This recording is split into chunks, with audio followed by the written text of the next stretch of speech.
Lesson 6. We're deep in the heart of Abhideya, committing more to Prabhupada's mission. This is the final phase of Prabhupada's mission, his Varnashram challenge. At the close of the last lesson, we heard Srila Prabhupada say, near the end of his life, that his one lamentation was, what? That he hadn't finished the Bhagavatam?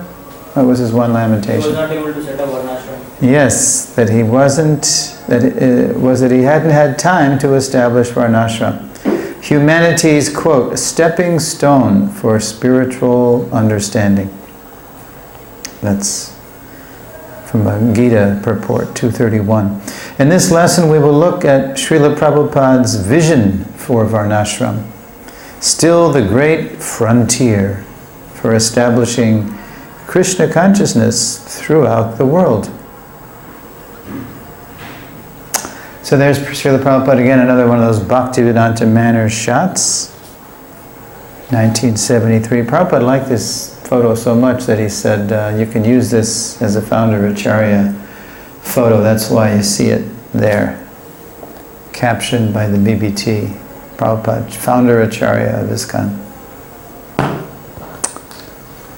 In this lesson, we'll look at how Srila Prabhupada used the term Varnashram in 4 different ways. See, that's one reason why it's such a controversial subject, because most of us aren't aware of the fact that Prabhupada used the term in different ways. And you have to know that, or else you get confused. And we'll also look at how Prabhupada applied Varnashram to ISKCON differently over 3 time periods. And if you want to read more about the 4 different ways and the 3 time periods, you can look at an old BTG piece by my colleague Hare Krishna Mataji. We did Varnashram research. The GBC asked us to research Prabhupada's instructions on Varnashram way back in 1992. Anyway. Okay, so let's look at the 4 ways Prabhupada used the term. There's Prabhupada at the Radha Damodar Temple, lecturing on Nectar Devotion, 1972, Kartik, October. First one, want to read that? Vedic Varnashram. Number 2. Dormant Varnashram. 3. Materialistic Varnashram. 4. Daivi Varnashram for Kali Yuga. Okay, those are not Prabhupada's terms, but those are the ways we've labeled the different ways Prabhupada used Varnashram. Okay, anybody recognize this painting? It's an old ISKCON painting. It appeared in the original unabridged Bhagavad Gita, depicting the Varnas, Brahman, Kshatriya, Vaishya, Shudra. Okay, and now here's a classic verse that Prabhupada would quote to talk about the old Vedic days.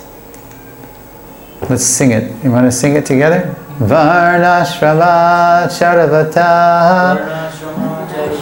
Let's do it again. Together. Varnashrama Charavata Purushena Parapuman Vishnuraradhyate Panta Nanyatato Shakaranam. Together. Quote, one can worship the Supreme Personality of Godhead, Vishnu, by proper discharge of the principles of Varna and Ashram. There is no alternative to pacifying the Lord by execution of the principles of the Varnashram system. That's from the Vishnu Purana, 389. Now this Vishnu Purana verse was from a time when Vedic culture was worldwide. We hear that Vedic culture was, in former yugas, worldwide. People follow the duties and purifying practices, or samskars, for their varna and ashram. And their qualities and work, guna karma, did generally reflect their birth, janma. Because there were pure lines of Brahmins, Kshatriyas for generations. So if you were born in a Kshatriya family, Varna is not by birth, it's by guna and karma, but you had a good chance of manifesting those qualities because of the culture, the samskaras. As Prabhupada points out in the following morning walk excerpt, classic Vedic Varnashram culture has long since passed away. So this is one of many quotes that Prabhupada said as evidence of this. Quote, "That is Vedic civilization, samskar." What does samskar mean? Culture. It means impression. Before the birth, in Kali Yuga, instead of samskar, we have samskars. We're scarred by passion and ignorance. It's just a joke. It's a play on words. We have samskars. Instead of samskar, we have samskars. Samskar before the birth and immediately after the birth. What's before the birth samskars called? Garbhadan, right. And then immediately after the birth, then one after another. This is called jata karma, then nama karma, then when he is grown boy, upanayan samskar, diksha samskar, then when he is grown up, marriage. Marriage is also another samskar. In this way, there are dashavida samskar, 10 kinds of purifying practices. So unless one goes through all the samskars, he is not accepted as higher caste. Then where is Garbhadan samskar going on? Nobody takes care of Garbhadan samskar. Still they are declaring that I am Brahman. Therefore the conclusion is Kalo Shudra Sambhavaha. Everyone is Shudra, low-born. Now Shudra is a perfectly respectable word, but Prabhupada would sometimes use it as a derogatory word, phrase. Low-born, low class. Okay, what's the modern word for Shudra, do you know? Employee. Most of us are in the employ of others, and that's perfectly fine, because you need workers, right? Although classic Vedic Varnashram has long since passed away, since it comes from Krishna, its dormant realities remain, awaiting activation. Okay, off the mobiles, please. Here we go. All right, raise your hand if you can tell us where Prabhupada is. Moscow. Yes, you didn't raise your hand. When I was in Russia last October 2014, I made sure I visited Red Square and walked there. You ever go to Red Square? Yeah. It's pretty intense. And it was cold. It was October, but it's Russia, it's freezing. So I walked right in front of, this is a famous church, St. Basil's Cathedral. It's red, actually. It's multicolored, a lot of red. Okay, so Prabhupada went to Russia, anybody know when? He did go for about 5 days. During the Cold War, he snuck in. He was having correspondence with a Russian professor, a Professor Kotovsky. And then the professor said, Swamiji, why don't you come? We can have talks. Because he was studying India, he was an Indologist. So Prabhupada took that as proof that he had an invitation to go to India, or to Russia. So he took it to the Russian embassy and he got a visa. And then he takes 2 Americans with him, during the Cold War, right? And then Malati, one of them was Shyam Sundar, Malati's husband. So before Shyam Sundar left, she snuck a Gita into his bags. And so Shyam Sundar was shocked. He thought, oh no, now we're going to get busted, because I have a Gita. Anyway, so Prabhupada, he was there for 5 days, and he had some talks with Professor Kotovsky. And later on, Prabhupada would refer to those talks, because there were 2 things especially that they kind of disagreed on. And one was, Prabhupada said, even big professors tell me frankly, Swamiji, after this body, everything is finished. They have no clue about how life is a different energy than matter, and that life has no beginning and no end. It's eternal. he's telling me, there's no life after the demise of this particular body. And then the other thing they talked about was varnashram. So now we're going to hear Prabhupada talking about that. And we call this dormant varnashram.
So by identifying the different classes of people Krishna has created to form a complete society, Srila Prabhupada indirectly indicates the foolishness of the communist attempt to make a materially classless society. That's the Soviet, communism. They're trying to have everybody, classless. But look, there's Katovsky. He's a professor in the university. Somebody else is sitting on the Soviet Politburo, politician. Somebody else is on the factory farm. Where there's the naturally classes. There's different kinds and we need that. It's like the body needs different parts. Head, arms, belly, legs, So the professor was a committed Soviet ideologue, so he wouldn't admit the point. Because he was also committed to the idea of classlessness. He was so stubborn. So finally Prabhupada, he said, all right, you follow Lenin and Marx. We follow Krishna. We both accept authority. Do you agree? Yes. The only thing that he would agree to, that they both accepted authority. He was very stubborn. So dormant, it's sleeping. It's already there. There's already different kinds of people in the world. It's just that it's not recognized. The purpose behind it. What is the intelligent designer Krishna up to? Why are there different classes of people? And what should they be doing? They shouldn't be competing to exploit the resources of material nature. They should be working together, cooperating to perform devotional service to Krishna. That's all. So we call this dormant or sleeping or potential latent varnashram. Now, Prabhupada's not really interested in dormant. He's just pointing out that it's there. Now, look at this. Materialistic varnashram.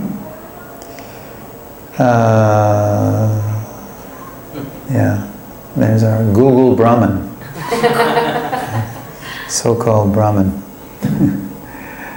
Okay, so there's two kinds of materialistic varnashram Prabhupada would talk about. First he'd talk about, the corrupt caste system.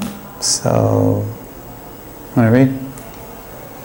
Vitiated means corrupt.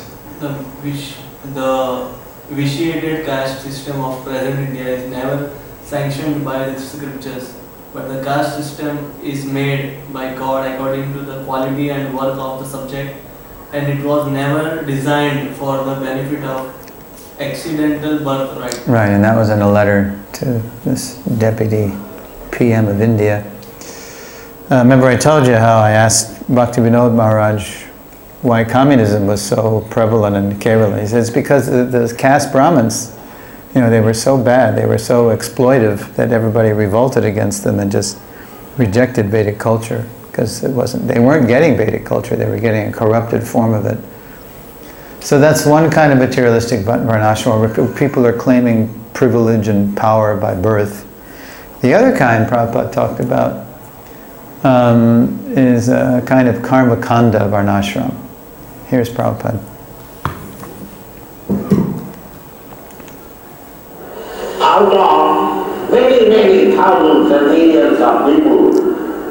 attached to the scientific institute of Varnashram, that means followers of the Vedas, strictly. Out of these persons who are following the Vedic principles, mostly they are attached to karmakanda, ritualistic ceremonies.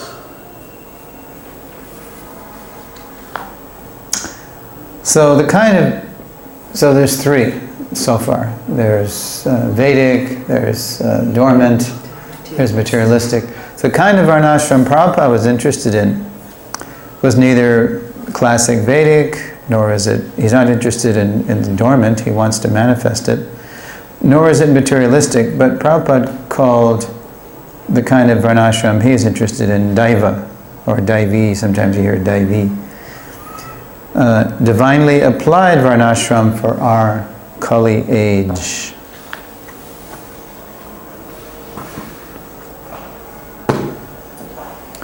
Okay, so I made a collage here. Who knows what that is? Cow. Specifically? What kind of cow? Jersey. No, I don't mean the breed, I mean the gender. Gender. Cow. Gender is So that is Cow ox, means ox and cow, female. That's not a, bull, yeah, that's a bull. and that is cow and a calf. And that's female. The male cow. Especially in America, when people see our oxen, you say bullocks in India, they don't know what they are because they don't let them get big enough. They just slaughter the male cow when they're 6 months old for so-called veal, when it's very soft. Yeah, it's very sinful. Or they let them grow up to at most 2 years and they slaughter it at that age for what they call steer beef. So I like this. I pulled this off Google. It looks like the bull is looking at you and saying, okay, humanity, when are you going to get it together and stop slaughtering us and start working us? That's what we're meant for. We're more valuable alive than dead. And by the way, as long as you continue to slaughter us, you're going to be slaughtered in wars. That's a big law of nature that the modern world is completely ignorant of. Okay, that's why the whole world is being terrorized now. The planetary karma is so bad that war is everywhere. You know, it's everybody's blowing everybody else up, and you know, it's no longer even, you don't need a World War III. You just open the paper and you see where the last mass shooting was, right? In America, it's become like a weekly occurrence. Okay, so here's Prabhupada. Oh, so before that, so here's the bull, here's the cow and the calf. And anybody know where that's in ISKCON? It's in Belgium, it's in Yes, that's Radhadesh, Bhaktivedanta College. Anybody ever been? So if you go there, it's very nice. It's in the southern part of Belgium, in a French area. It's called Les Ardennes, which means it's these mountains in southern Belgium. And it used to be a castle in the 19th century, and then during the two wars, world wars in the 20th century, it was a hospital because there was a lot of fighting going on in this area. There's all kinds of tombstones, graveyards. So the castle was served as a place for, you know, healing the wounded. And then the devotees got it around 1980, and they fixed it up after much struggle. And part of the way they support themselves is they give tours of the castle. They give the history of it. Then at the end, they give what is it? They give the Krishna conscious use of the castle. They give Krishna consciousness in a movie, in an auditorium. So it's brilliant. It's great. They get about 35,000 tourists a year. Very good.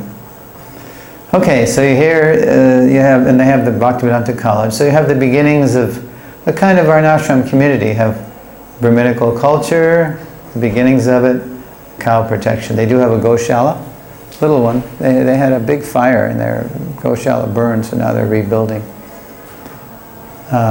Okay, so this is the kind of Varnashram Prabhupada's interested in, transcendental, divine Varnashram. Quote, so the example is set by the Supreme Personality of Godhead, this is Prabhupada, that human civilization will advance only on the basis of Brahminical culture and cow protection. Now as you hear these quotes, think how completely disconnected, modern humanity is from this. Human civilization, Prabhupada says, will advance only on the basis of Brahminical culture and cow protection. I mean, even in India, you're losing this here, right? As soon as there is fall down from Brahminical culture, and as soon as there is discrepancy in the protection of cows, there will be no more peace in the world.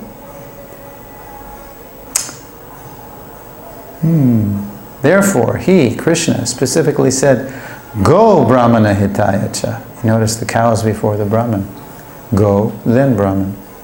This Krishna consciousness movement is for the protection of Brahminical culture and cows. So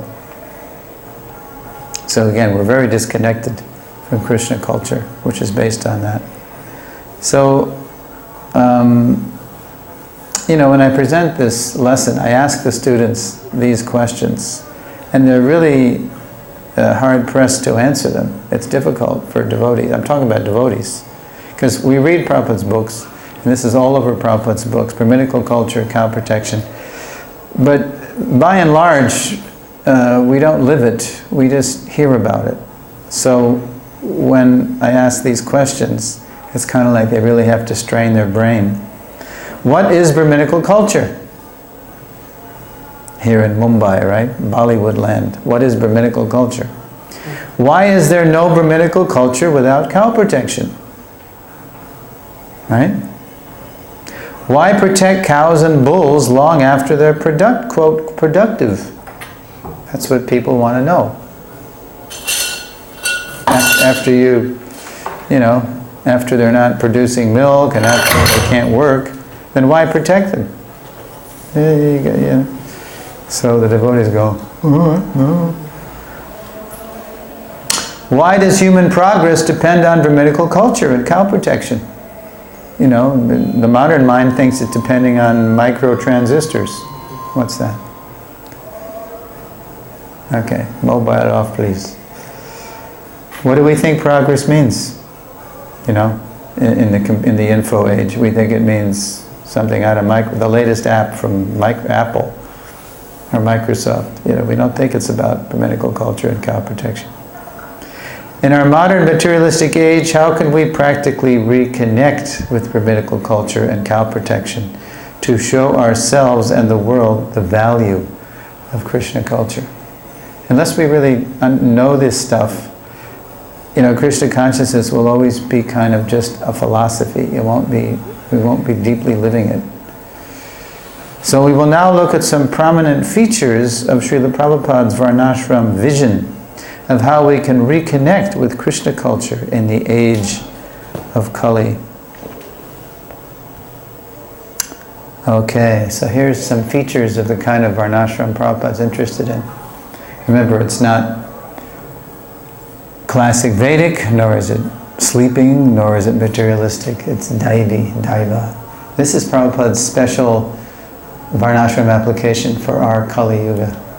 Here's Prabhupada sitting in a natural-looking setting. He's going to inspect these features. Bhagavati Maharaj, you want to read them? Here's number 1. Development of Varnashram colleges worldwide between all Varnas and Ashramas in their social and spiritual duties. Yeah, you're going to see later in the lesson. Prabhupada said this 41 years ago. We haven't done it. That's one reason why we've suffered in ISKCON. Okay. It all starts with education. All right? Next bullet point. Go ahead. Return to Lord Krishna's land and guide local economy and culture. Yeah, this is the kind of... Although Prabhupada had no use for Gandhi's interpretation of the Gita, he did like Gandhi the simple liver, spinning his own cloth. Swadeshi. Live locally, produce only what you need, use only what you produce. That was the Gandhi Prabhupada like. Local economy and culture. Next bullet point. Mutual respect and deep appreciation in the all classes of people. These quality as God's servants. Yeah, so as we know, the varnas are compared to parts of the body. Right? So like if I cut my toe, like today, someone just gave me a foot brush. I got a foot brush finally. Brahmachari came to the door and he had this nice, one side there's a scrub, something, it's like a file. The other side is a brush. It's good because I get cracked feet, and I bare feet. Not like in India. I guess you guys have leather feet or something. I mean, you're always walking around in bare feet, so I don't see any crack. Let me see your feet. Yeah, you got tough feet. Everybody's. In the West, we have butter feet. We just walk around with shoes and socks. So when we take our shoes off, it's just like baby feet, And then when we try to walk barefoot, we get cracked. Okay, so if I cut my foot, my feet crack and they start bleeding, what am I going to do? Disdain my foot because it's on the bottom of my body? Oh, you're just a Shudra. No. Without healthy feet, I can't go I can't do anything. I can't move. So every part of the social body, similarly, every part of the social body, the Shudras being the legs, say, are important because they're all necessary to serve God. But you take God out of the picture, and then it's just all the different social bodily parts fighting. Right? The head is aching, and the arms are flailing, and the belly's aching, and the legs are kicking. Everybody's competing. They're not cooperating. They're competing to exploit the resources of nature. They're to be used, nature's resources, in devotional service, cooperatively. Okay, so another feature. Introduction and application of Daiva Varnashram principles globally according to the time, country, and candidate. Yeah, this is the whole secret of how Prabhupada preached. He didn't introduce and preach Krishna consciousness in the world the same in every place, and you'll see that especially in references like those two references. Madhya 23.105, Bhagavatam 4.854, it's all about how it's really different in different countries and cultures. You have to be sensitive to the time, the place, the people, time, country, and candidate. Okay, so that's one reason why Varnashram has been so controversial in ISKCON or confusing, is because people don't understand generally how Prabhupada used the phrase in 4 different ways. Classic Vedic, dormant, materialistic, and Daiva. And Daiva is the one that Prabhupada was interested in. Krishna-centered, divine. Now, to make matters even more challenging, Prabhupada applied the Varnashram concept to ISKCON in different ways over 3 phases of time. And for most of the years Prabhupada was with us, say 65 or 66 he started ISKCON, to 73, you know what Prabhupada was saying about Varnashram? How did Prabhupada apply Varnashram to ISKCON, do you know? He mainly said, forget it. Not possible. It's something of the past. Just chant Hare Krishna, chant and dance, have festivals, distribute books, distribute prasad. Varnashram is passé, thing of the past. Okay. And see, that's 7. That's the majority of Prabhupada's preaching years. Forget Varnashram, chanting Hare Krishna is the panacea. What does panacea mean? Do you know? Cure all, cure anything. Just chant Hare Krishna, right? And here's we're going to hear Prabhupada now say this in a typical quote from that time. This is a 1968 quote at the end of a Gita class. Therefore, this is the panacea to engage everyone in Krishna consciousness, chanting Hare Krishna. This is the only remedy. Now you cannot again introduce the system of Varnashram. Excuse me. Okay, yeah. And why did Prabhupada speak like that? Anybody know? those early years, or most of the years?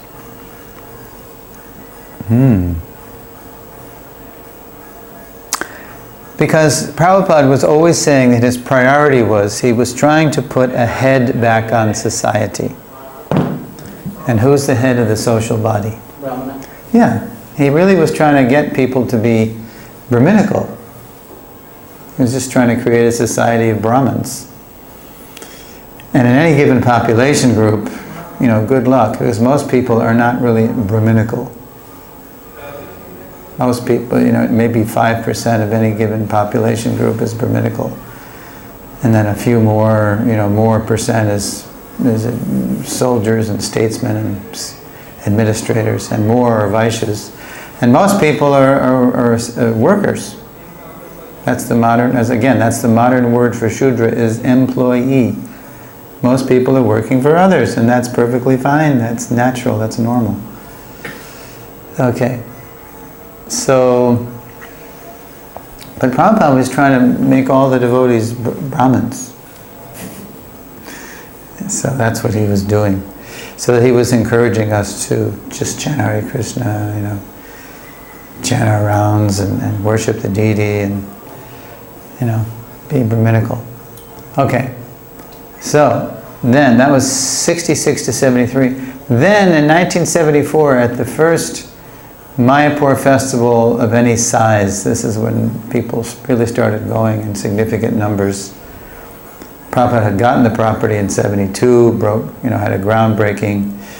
A few more people came in 73 for Gorpani, but in 74, a lot of devotees started going to the Mayapur, Gorpani festival.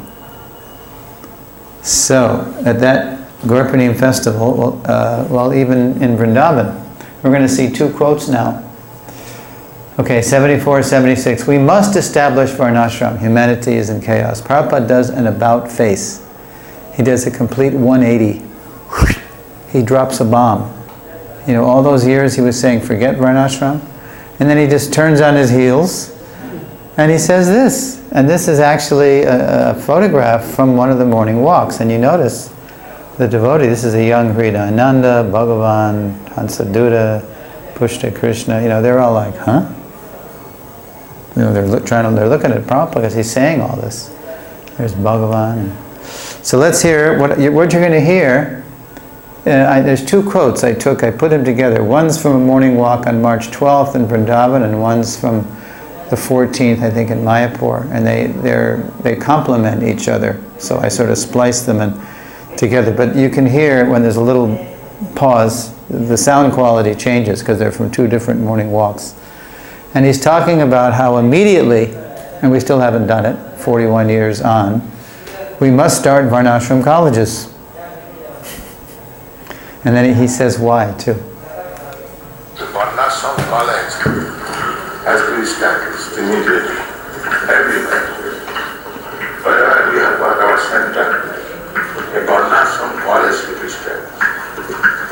To train all divisions.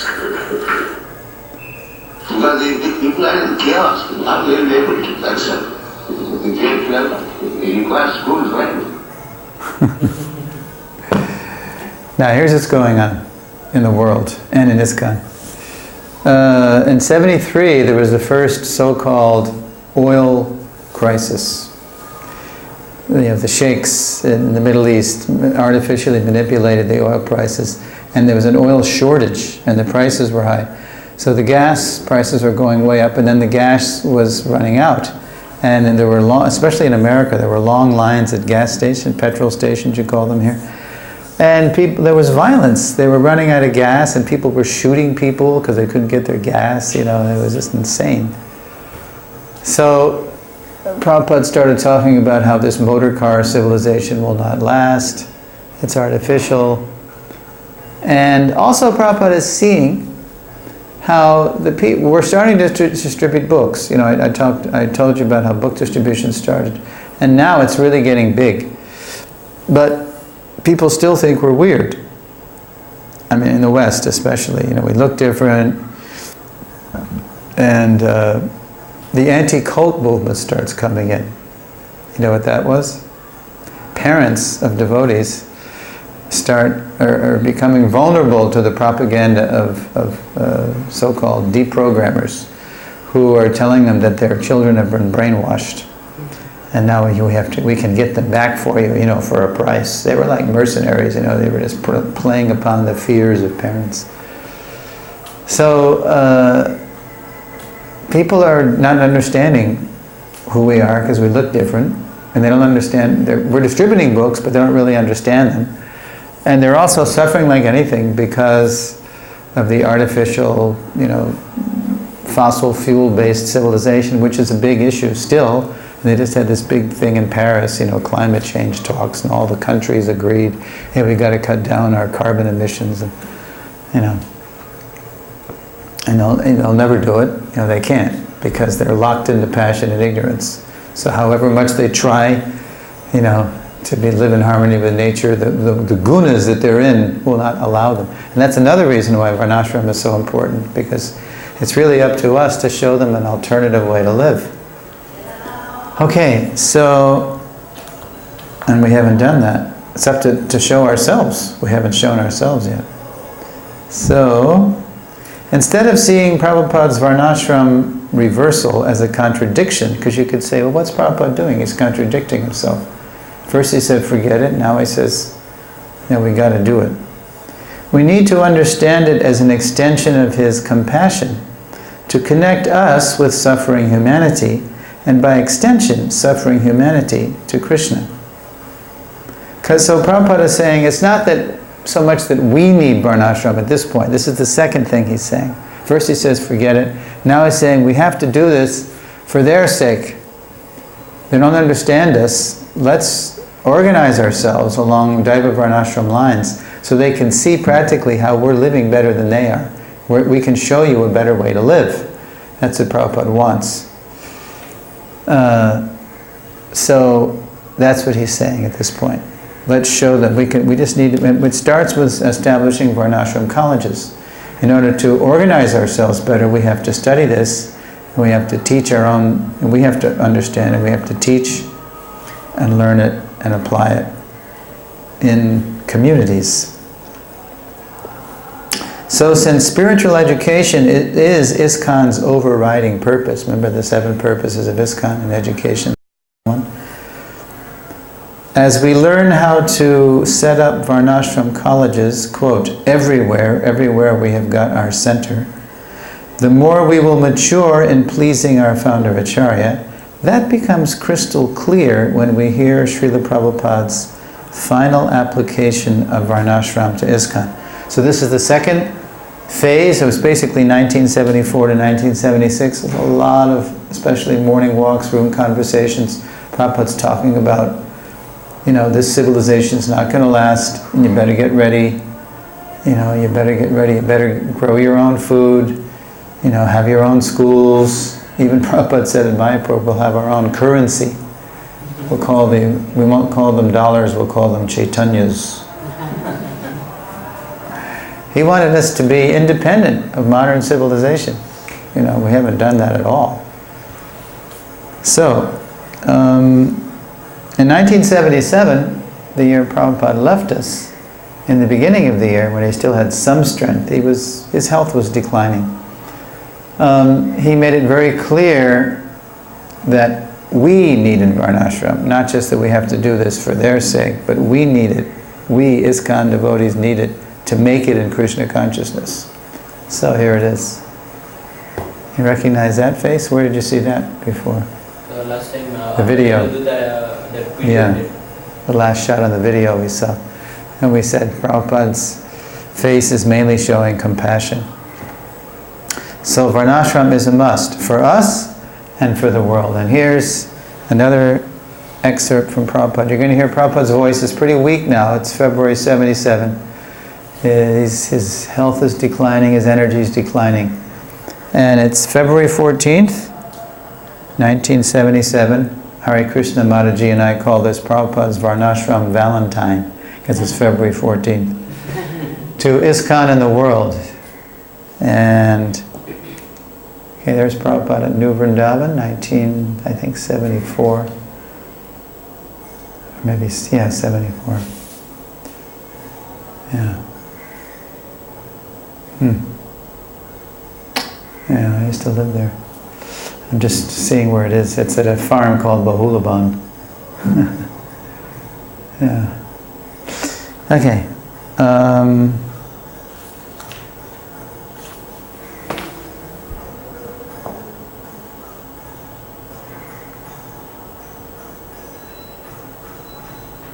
In this excerpt, you're going to hear Prabhupada say that we need to establish Varnashram and ISKCON so we can become devotees. Here it is.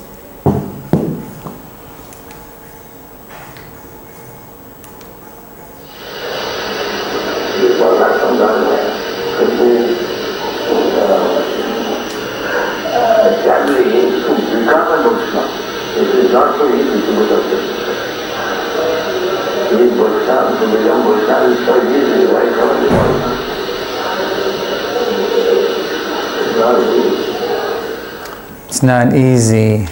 See, what's happening in ISKCON is, now it's 77, so Prabhupada's been with us for 11 years. And, you know, devotees are coming and going, even leaders. Because everybody really needs, over the long term, to be engaged according to their nature. During the Hare Krishna explosion, Prabhupada, that wasn't the priority for most of the years. It was men, women, and children out the door distributing books all the time. It was an emergency. You know, establishing 108 centers in 11 years, farms, schools, restaurants. I mean, we were just running all over the world. Prabhupada had us in emergency mode. But he knew that for ISKCON to continue over the long term, people had to be engaged really according to their natures. So they'd make it. That's part of what Varnashram is all about. It's a bridge from your material nature to uncovering your spiritual nature. So in the room with Prabhupada, when he said this, is Srila Prabhu and Satsvarup Maharaj. And they really are confused about what Prabhupada's saying. And so Srila says, but Prabhupada, I thought you said, no, Satsvarup Maharaj said, Prabhupada, I thought you said, you know, chanting Hare Krishna replaces all this Varnashram stuff. And then Prabhupada said, yes, chanting can do that, but who was doing that? So you're going to chant like Chaitanya Mahaprabhu? You can't even chant 16 rounds properly, right? So Prabhupada said, chanting will go on, that is not stopped, but at the same time, the Varnashram Dharma must be established to make the way easy.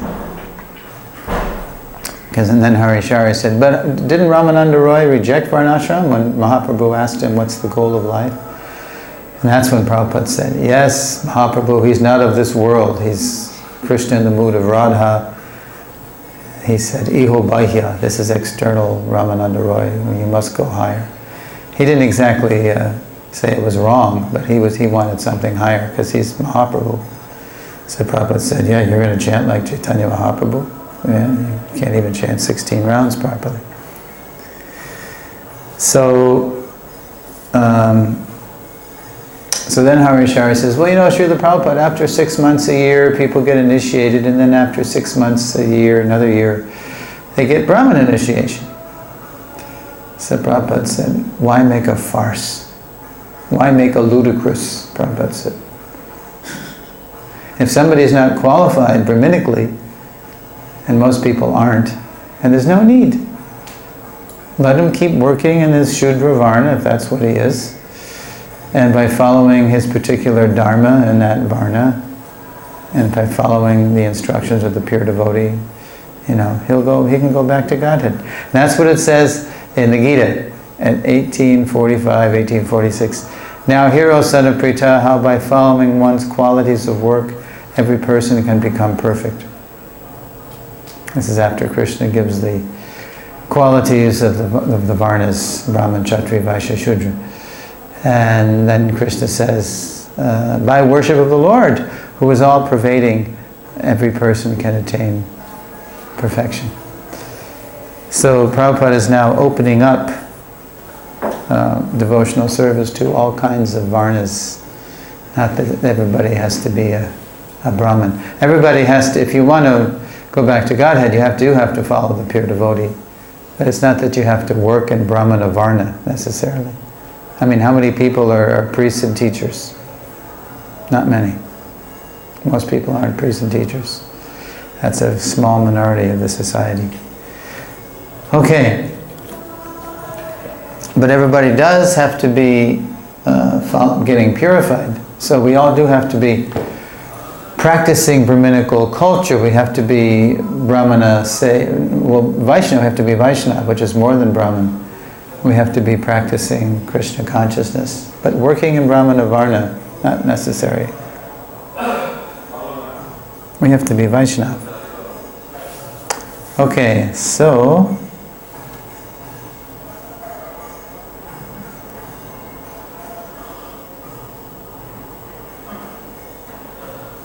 now, as the next two slides show, Varnashram is not only a must for us to become devotees, it is a must for us to bring the world back to Krishna. Let's see. Okay, there is, anybody know what that is? I lived there for many years. It's a farm in Pennsylvania, USA, called Gitanagari. And there Srila Prabhupada on his one and only visit to Gitanagari, July 15th, 1976. He stayed overnight. There's the president of the farm, appropriately dressed in overalls. There's Hare Prabhu with a tape recorder. And there's Tamal Krishna Maharaj and different leading devotees. Yeah. So, now you're going to see a letter excerpt from Tamal Krishna Maharaj to Hare. It's about, he's reporting to Hare what Prabhupada is saying about Varnashram in August 77. So, you want to read? This is the next aspect of Krishna consciousness, which I wish to push forward. On these farms, we can demonstrate the full Varnashram system. If these farms become successful, then the whole world will be enveloped by Krishna consciousness. In the cities, we are interested for preaching, but we cannot present the ideal Varnashram system. This is only possible at the farms, so they are very important. Now when Prabhupada says farms, don't just think planting in the soil. When Prabhupada says farms, he really means village, rural villages. So, and here's an excerpt from Prabhupada's Gitanagari talk. Quote, so this Krishna consciousness movement is trying to revive village organization, live locally, as you are trying here. Krishna, in his natural life, is a village boy in Vrindavan. This is how Krishna lives. We're worshipping a cowherd boy, but we're living like urban rats.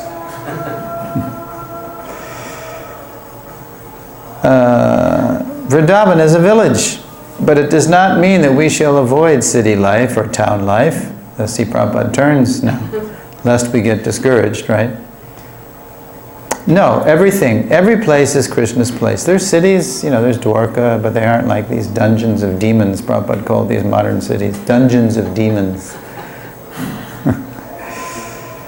Everything is Krishna's place. Everywhere there should be Krishna consciousness. All right. So now in the lesson's final slides, we confront the components of Prabhupada's Varnashram challenge and what we must do to meet the challenge. So these are bullet points. They're compiled by Bhakti Raghava Swami, who's been, again, for years involved in, as he puts it, making Vrindavan villages. So you want to read? The Varnashram phase of Srila Prabhupada's movement differs from the three previous phases in that it directly involves the Kshatriya and Vaishya elements of society. Whereas the first three were mainly centered on Brahminical concerns and activities, which may explain why we have been having difficulty implementing it. Right. Prabhupada, remember the phases we saw? What was the first phase of the Hare Krishna movement? Holy names and holy books. Right? And then Deities and temples. temples and deities. And then congregation. Yeah. So we see when we come to the varnashram phase, we're moving beyond the Brahminical aspect, which is so important. That's the main thing, right? But when you move into the varnashram phase, you're inviting everybody in. And this is what Krishna does, and Prabhupada too, right in the Bhagavad Gita. Listen to this. In the following supportive reference, Srila Prabhupada reaches out to engage non-Brahmanas in Krishna's mission. So do you remember in the 12th chapter of the Gita, what's the 12th chapter of the Gita? You know what it's called in English? Bhakti Yoga, devotional service, right? It's chapter 12 and chapter 15 are the shortest chapters, only 20 verses. So in texts 8 through 10, you have this sequence, right? Krishna says, just think of me, right? And that is a verse that he can say to whom? Pure devotees. Pure devotees can do that. They can spontaneously always think of Krishna. In text 9, what does Krishna say? If you can't always think of me, then do what? Fix your mind. How? That's right. If you can't do that, if you can't fix your mind, then what do you do? How do you come to that point? Then follow the rules and regulations of Bhakti Yoga, because by doing that, then you will be able to think of me always. And that works because naturally we are Krishna conscious. Prabhupada gives that example in Nectar Devotion. The child does learn how to walk by practice because it's in him or her, right? The child couldn't fly by practice because a human is not innately able to do that, but birds are. So Krishna says, if you can't always think of me, then just follow the rules, and this way you will develop a desire. No, that's the next verse, excuse me. Then you'll be able to think of me. What's verse 10? What does Krishna say? He extends the mercy further. What does he say in verse 10?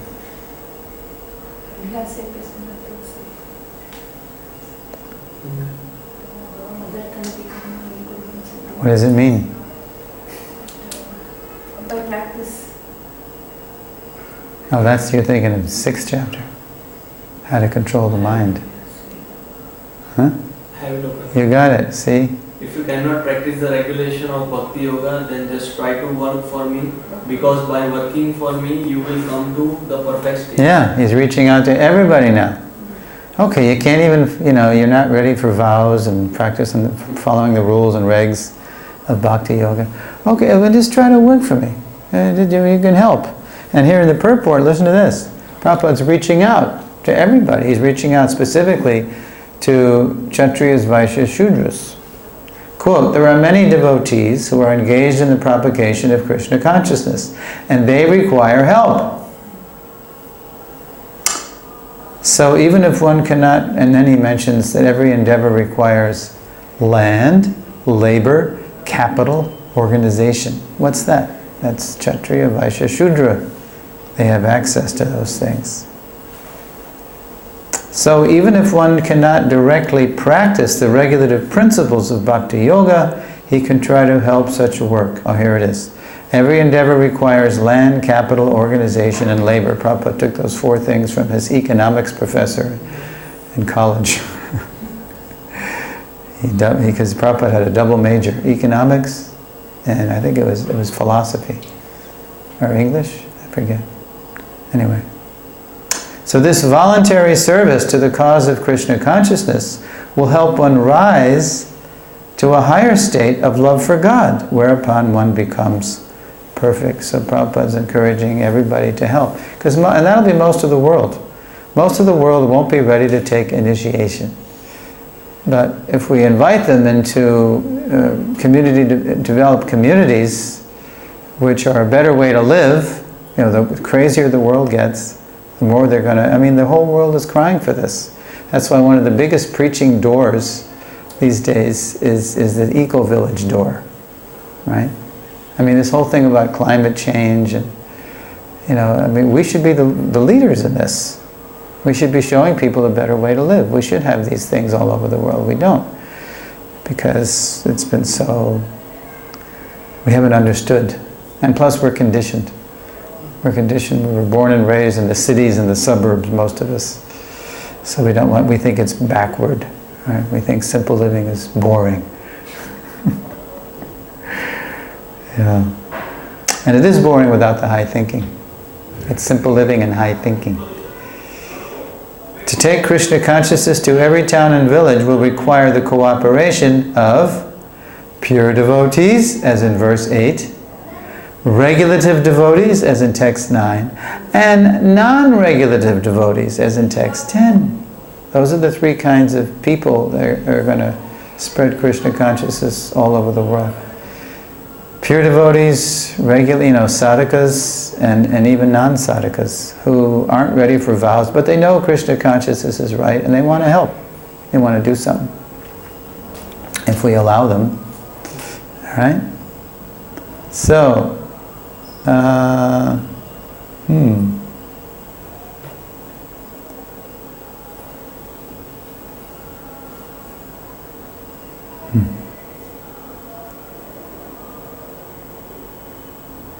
Okay.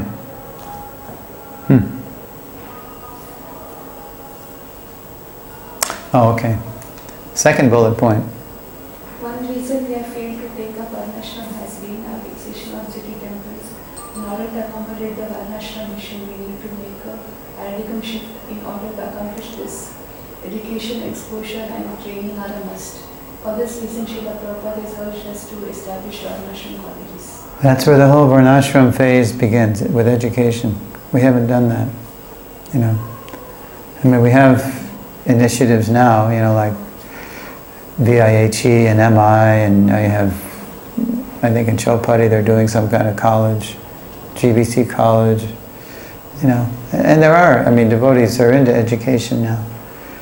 But it's still focusing on the Brahminical phase, Shastra studies, which is good, that's where it starts, and that's the basis of it.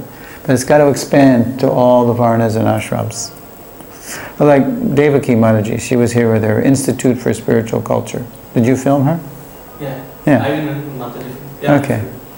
Yeah, so it's good. All right, that's where it starts, but it's got to be applied to all the Varnas and Ashrams, and it's got to be applied sensitively according to the time, the country, the candidate. What works in India is not necessarily going to work in the West. Prabhupada made it very clear. And that's why Prabhupada was successful. He knew how to take timeless principles and apply them in different ways to get people to advance in Krishna consciousness.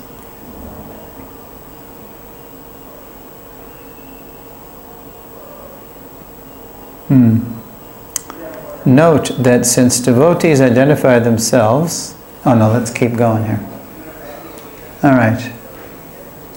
A classless society can only exist when all individuals identify themselves as servants of Krishna, while accepting roles within Varnashram as in a drama or play. Yeah, as Devaki Mataji points out, one reason why the world is crazy is because we're trying to find equality on the material platform. We're trying to make men and women the same, for example. It doesn't work.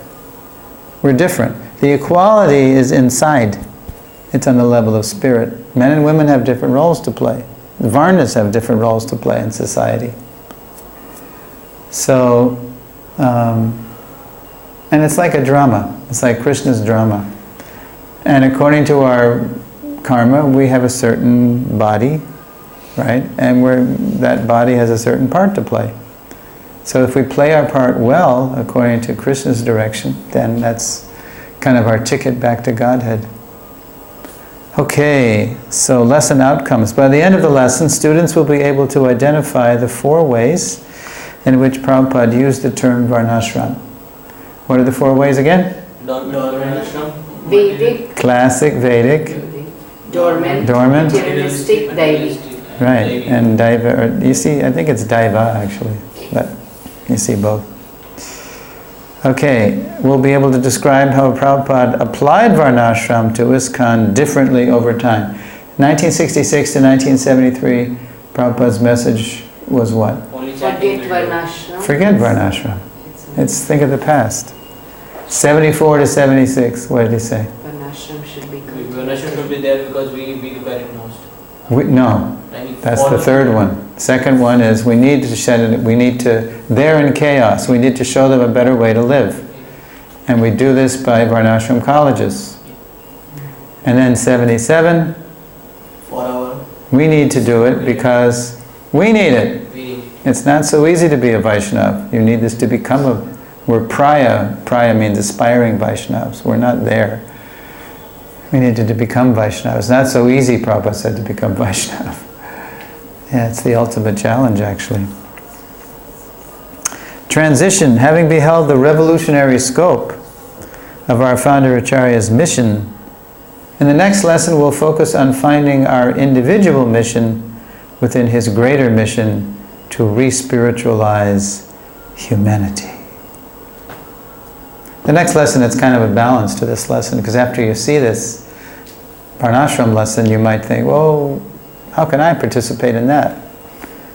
I'm not a simple liver frontier person. But it's not that everybody has to do that. But everybody does have to participate in Prabhupada's. It's a whole constellation of initiatives. City temples are the beginning. They're not the end.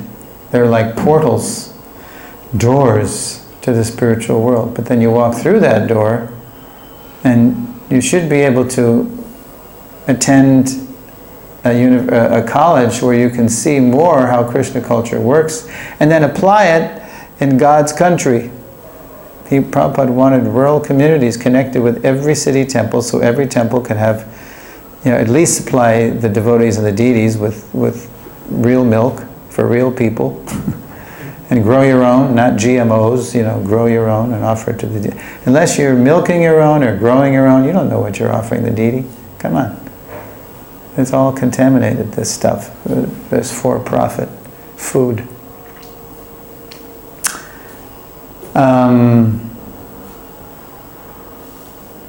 Where was I? Oh yeah, so city temples, like a portal. Right? And then he wanted Varnashram colleges, and then he wanted rural communities, and at the universities he wanted restaurants and reading rooms. Prabhupada liked that. Food for the body, food for the soul. He told us you can have Hare Krishna restaurants, we started Govinda's.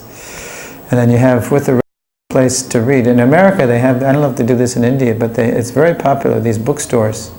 They have bookstores like, Barnes and Noble and, Barnes and Noble, they're the Survivor. Anyway, they have big, books and books, and they have places where people can eat. Do they do that in India? Oh, okay. It's very popular. People go and they just spend a whole day, reading books, and then they eat, they're eating. Yeah. Okay.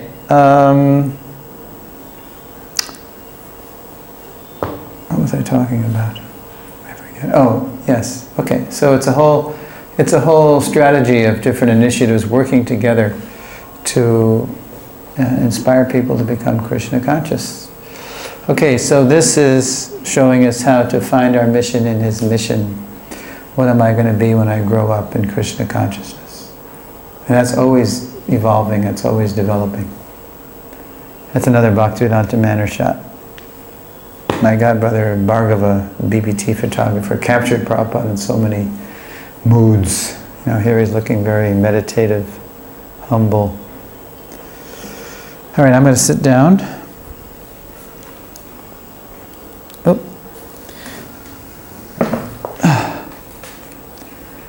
Any questions? At one stage, Srila Prabhupada says, never mind whatever the quality of the person, he can remain in that quality and connect to Krishna and ultimately achieve. You're talking about Varna. Yes, but then my question is, the quality of the person means he is in one of the three modes of material nature, but to go to the highest goal, you need to be at least in sattva. Right. Prabhupada's So now talking. these two things I'm not able to understand because they're contradictory. Okay. So that's why I mentioned that Prabhupada wants us to be more than Brahman internally. He wants us to be Vaishnavas. You know, the Vaishnavas have 26 qualities, right? But when we're talking about the modes of nature in terms of our work, Varna is dictated by the modes.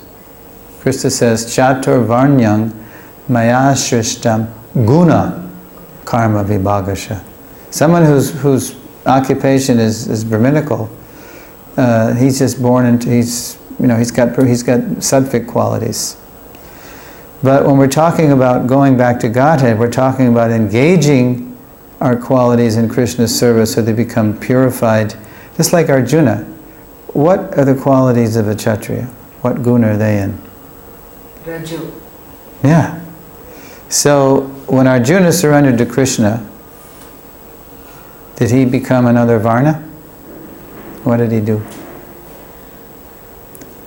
When he surrendered, did he become a Brahmin? That's what he wanted to do. He wanted to go off and be a sadhu, right, and not fight.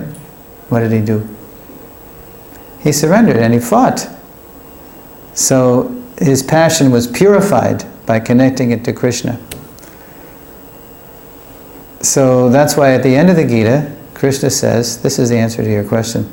Now hear, O son of Pritha, how by following one's qualities of work, every person become perfect. You engage those qualities in devotional service, and in that way they're purified.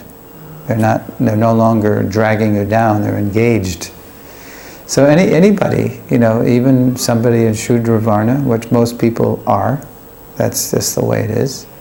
Because all the other classes, Brahman, Kshatriya, Vaishya, they need assistance to help them do what they do. So most people will be assisting Brahmins, Kshatriyas, Vaishyas. But in Krishna culture, we're trying to be Vaishnavas. We're not all trying to work in Brahminical Varna, but we're trying to serve Krishna. So we do that from whatever Varna we're in, which is dictated by the gunas.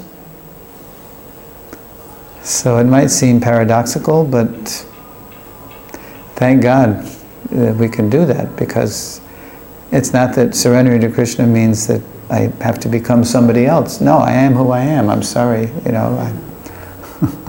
I was born this way, and okay, I can become purified, and I can become Krishna conscious.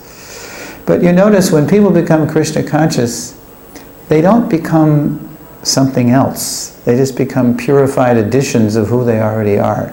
When somebody, just like Radhanath Maharaj, okay? And now you know him. Has he visited here, Mira Road? He must have. Yes. Because he inspired the whole hospital.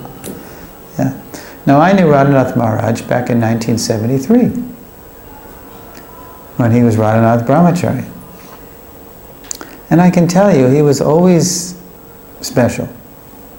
He was always serious, not in a dour way, but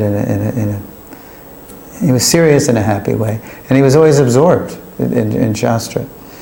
It's just that he's better. He's even better of he's a better edition of who he was then. That's all. He didn't become a different person. He just became a better edition of who he was. So that's what happens when we advance in Krishna consciousness. We're still who we are. We are who we are. But we just become more conscious of Krishna. We know we're absorbed in Krishna. As Prabhupada puts it in the Gita, in the ultimate stage, we fall in love with Krishna.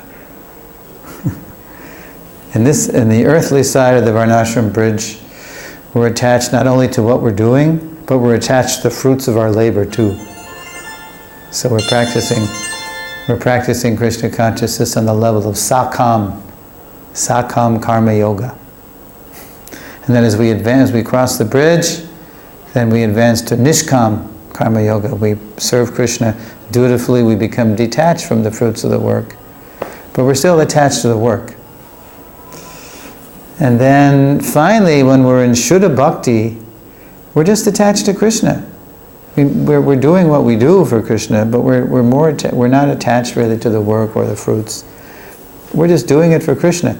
Therefore, Arjuna, he had a good he had good reasons not to fight. He didn't want to fight his gurus, his Varna guru, Drona. He didn't want to fight his protector, Bhishma, was always looking out for the Pandava's interest, even though he's maintained by the Kurus. And he didn't want to fight.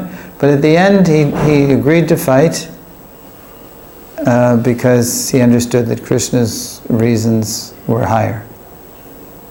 Arjuna's reasons were on the level of varnashram. But then Krishna was arguing the basis of bhakti. So, usually devotional service and the mode of goodness parallel. Usually devotees are what they do is paralleling sattva, gun. But then what separates the devotees from the non-devotees is when Krishna asks you to do something that's beyond sattva gun, and it might even appear to be horrible. Right? Therefore, in 1975, Prabhupada was chanting in front of a picture of Krishna and Arjuna, and he said to Srila Prabhu, he said, very difficult job, very difficult job. And the picture, the painting that he was sitting in front of was Arjuna, throwing down his bow and arrows and saying, I shall not fight. So Prabhupada said, very difficult job. Krishna said, kill your relatives. Very difficult. But he did it, Prabhupada said. He killed his relatives. That is Krishna bhajan. Kill your relatives. Hare Krishna. So sometimes Krishna asks you to do something. And that's why Krishna spoke the Bhagavad Gita in that way, because none of us can say we have it any harder than Arjuna. I mean, Krishna was saying, kill your relatives. That was his surrender. That was his Kurukshetra. What is our surrender? We all have our Kurukshetras, right? We all have our challenges. But Arjuna had the biggest one. Similarly, in ISKCON, being in Prabhupada's ISKCON Sangha, none of us can say we have it any more challenging than Prabhupada, who started ISKCON from nothing.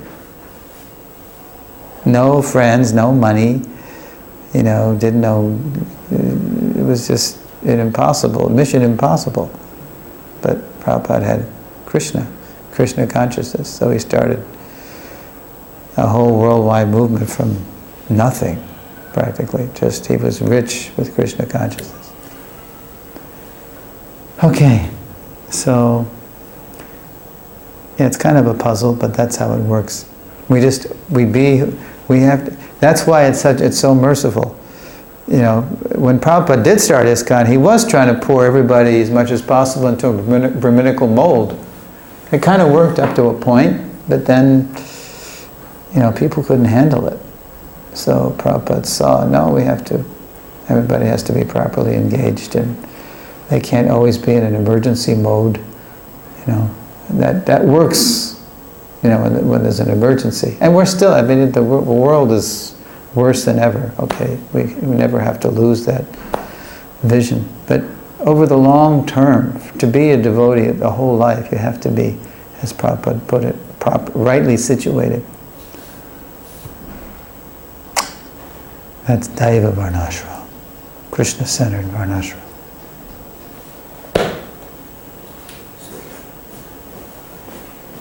Prabhuji, all the way we were talking about Varna, because Varna and Ashram are two different terms, and they will only work if we work on both the Varnas and the Ashram. Yes. So all the while we were only speaking about Varnas. Mm-hmm. What about the Ashrams? Okay. How we will gel both Varna and Ashram together? Okay, well, we focused on Varna because Prabhupada made it very clear in the Varnashram walks and talks. First Varna, then Ashram. In other words, you can't peacefully go through the stages of life, student, family, retired, renounced, unless you're properly situated according to your calling. Everybody has some kind of work to do in this world. We're meant to play a part. We have something to do. So that's why, that's why it's emphasized. Now, once you know who you are and you have some training, then you can peacefully execute ashram. And it's kind of like, ashram also is kind of latent all over the world. I mean, people do go through phases. It's just that they're not identified as being ashrams. They just, you know, you go to school and then you get a job and then you get married or you get divorced or whatever. You go through, you know, you go through all these. It's reflected too in material society, but then there's no transcendent goal, so it doesn't make any sense. We say in America, yeah, life is hard, and then you die. There's no point. You just work hard to die. Do they have this magazine in India? And when I was a kid, they still have it in America. It's called Mad Magazine. Mad Magazine. It's a satirical magazine. It makes fun of the world. So it started in the 1950s when I was a kid. And the cartoons are great too. So there's one cartoon. The cartoonist Don Martin, he drew this one cartoon where everybody's running a race. And then you see, it says finish line, and there's two pillars and there's a big banner and it says finish line. And who's running the race? There's a doctor, a lawyer, a military person, business person, people from different walks of life. They're all running the race, teachers, you know. And then beyond the finish line you see the reward. It's a graveyard. This is your reward for running the race. You get to die. There's no point. Life is hard and then you die. Our Jayadvaita Swami just published a book called Vanity Karma. It's all about this. It's based on a book from the Bible called Ecclesiastes. Anyway, that's another thing. But yeah, without God consciousness, specifically, you know, Krishna consciousness, life makes no sense. Why struggle? The fool and the wise person meets the same fate materially. Everybody dies. But Bhaktivinoda Thakur says, he reasons ill, right? Who tells that Vaishnavas die. When thou art living, still and sound, the Vaishnav dies to live, and living tries to spread the holy name around. So that the Vaishnav has a transcendent purpose to life. He also wrote a nice poem, 22, 23 stanzas, called Saragrahi Vaishnav. You ever hear this poem? He wrote it in 1871 while he was a magistrate in Puri. Alas for those who spend their days in festive mirth and joy, the dazzling, deadly, liquid forms their hearts for air employ. The shining bottles charm their eyes and draw their hearts' embrace. The slaves of wine can never rise from what we call disgrace. So he's tracing the fall of the jiva from grace, and he really hits the bottom, you know. And then somehow he gets the mercy of a devotee and he starts improving, rising up. And then finally, by the end of the poem, Bhaktivinoda's praising this Vaishnav who helped the fallen soul. He says, "O Saragrahi Vaishnav soul." Saragrahi means, Sar means essence, Grahi, one who grasps. A Vaishnav who grasps the essence of life. O Saragrahi Vaishnav soul, thou art an angel fair. Lead me on to Vrindavan. Let spirit's power declare. There rests my soul from matter free upon my lover's arms. Eternal peace and spirit's love are all my chanting charms. Beautiful poem by Bhaktivinoda in English. He's very poetic. So, we just have to be ourselves for Krishna. We don't have to be anybody else. But we have to become purified by using everything we have in Krishna's service. Every paise and rupee and every second. That's a symptom of someone who's in ecstatic love. They never waste a second. They're always engaged in Krishna service. All right, 8:38, speaking of time. So tomorrow we're going to see Finding Our Mission in His Mission. It's a fun lesson. What am I going to be when I grow up in Krishna consciousness? That never stops. You know, we're always perfecting our contribution, our offering to Krishna through our varna and our ashrams as we move through the stages of life. All right, are we done? Jai. Srila Prabhupada ki jai.